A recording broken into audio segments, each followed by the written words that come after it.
Water has been in the news a lot lately, like a celebrity who's been trending because of all kinds of controversies. And the headlines are almost never good. Despite living in a desert city like Phoenix, it's easy for me to take water for granted. I turn on the faucet and there it is, a trusted friend who is always there for me. Whether it's filling up my water bottle or jumping in a pool on a hot summer day, we have many of those in Phoenix, too many perhaps, or washing my car, I've never turned on a faucet and not had water flow.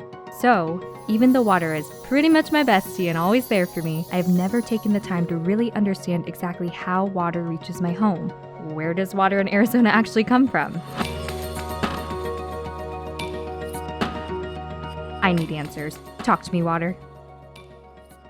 Lucky for me, I work at ASU and have access to all kinds of experts. It's like having access to Wikipedia, but probably more accurate. Plus, you can have an actual conversation with an expert. Can Wikipedia do that? I don't think so. So I spoke with ASU expert Sarah Porter, and she told me that Arizona has 4 main sources of water. Colorado River water, groundwater, then there's in-state surface water, and then we have reclaimed water. So those are the 4 supplies. Sarah Porter also told me all kinds of fun and sciencey things about Arizona water that I will now do my best to explain. Arizona's total annual water demand is roughly 7 million acre-feet across industrial, municipal, and agricultural sectors. 2.29 million of those acre-feet are used in the greater Phoenix area. That's about a third of all of Arizona's water. Okay, but what exactly is an acre-foot? An acre-foot of water is roughly 326,000 gallons, or enough water to cover an acre with water 1 foot deep. Think of it as roughly the size of a football field. And on average, 1 acre-foot of water supplies about 3 single-family households. But how does all that water make it to cities and homes all across the valley?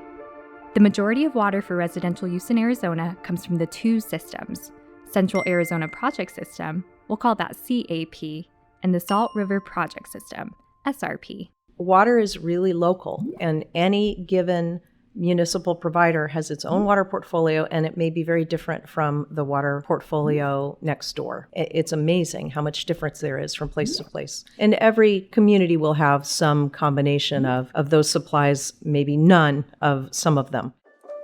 Water in the CAP system is brought in from the Colorado River through a 336-mile system of canals that begins at Lake Havasu and ends in Tucson.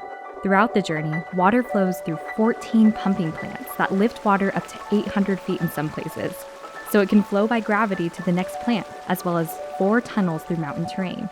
The water then reaches a facility that allows people in Phoenix to receive the CAP water. On the other hand, water from the SRP system begins as melted snow that flows down the mountains and into the Salt and Verde rivers. The water makes its way down through a series of lakes, which SRP uses as reservoirs to store water.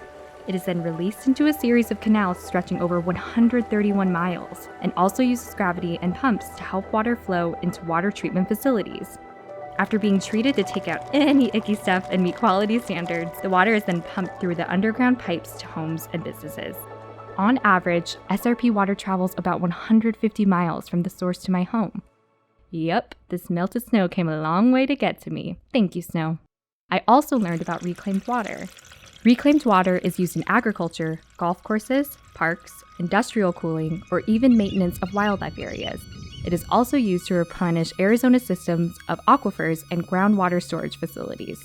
So, after learning all of this, now each time I turn on the faucet, I have a newfound appreciation for the journey this water took to get here. I also like the thought that my water bottle is filled with melted mountain snow and a little bit of magic.